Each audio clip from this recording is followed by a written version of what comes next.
ازاي هيجي يوم وهتهدم الكعبة وفي حراسة ويعني بصعوبة اصلا ان الواحد يدخل صحن الكعبة دلوقتي.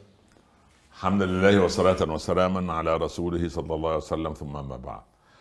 ربما الكل يعرف او بعض من لا يعرف من اولادنا، يعني نذكر له ان الكعبة هدمت 4 مرات على مر التاريخ.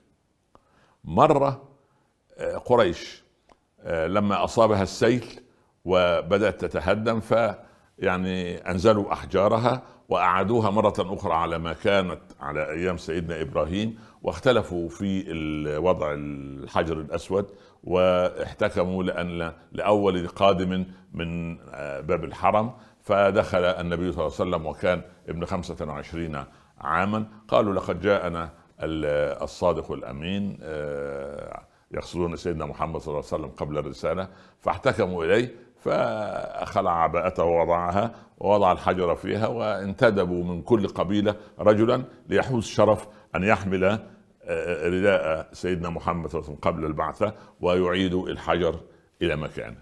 المرة الثانية التي هدمت فيها الكعبة أيام عبد الملك بن مروان، واعتصم فيها سيدنا عبد الله بن الزبير رضي الله عنهما ابن أسماء بنت أبي بكر، وبعث عبد الملك بالحجاج ب6,000 من الجنود أحاطوا بالكعبة وحاصروا عبد الله بن الزبير وضربوا المكان بالمنجنيق فاحترقت الكعبة. ولما أراد الحجاج أن يعيد بناءها استشار سيدنا جابر بن عبد الله الأنصاري الصحابي الجليل، كان لسه على قيد الحياة، فأشار إليه أن ينزل بقية أحجاره ويبنيها كما على ما كانت عليه أيام الخليل عليه وعلى نبينا الصلاة والسلام. المرة الثالثة أيام القرامطة الذين هدموا الكعبة وسرقوا الحجر الأسود 23 عاما، ثم أعيدت مرة أخرى وبنيت مرة أخرى.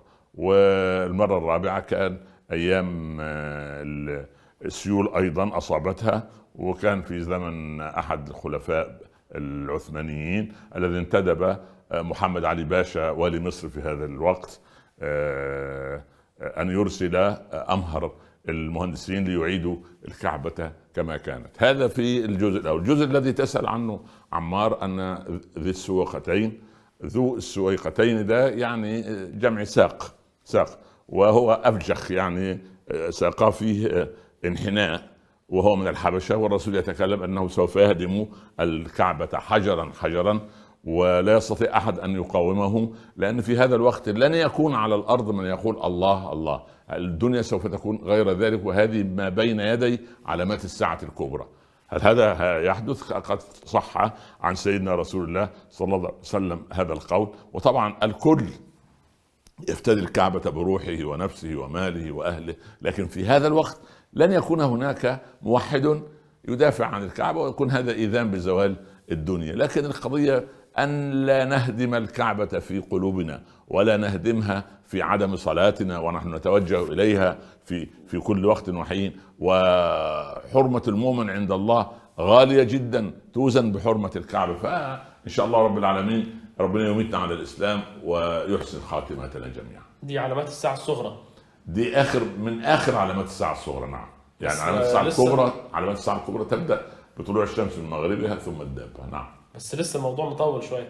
لا مش مطول، ده بقى يعني يسألونك عن الساعة أيان مرساها فيما أنت من ذكراها، يعني فيما أنت من ذكراها يا محمد، أنت علامة من علامات الساعة. وسبحان الله العظيم الساعة تأتيكم بغتة، تأتينا فجأة، يعني بين لحظة وأخرى يستيقظ الناس فيرون الشمس قد تأخرت في طلوع شروقها من الشرق وتخرج من الغرب، يعني بين لحظة وأخرى. سبحان الله. نعم.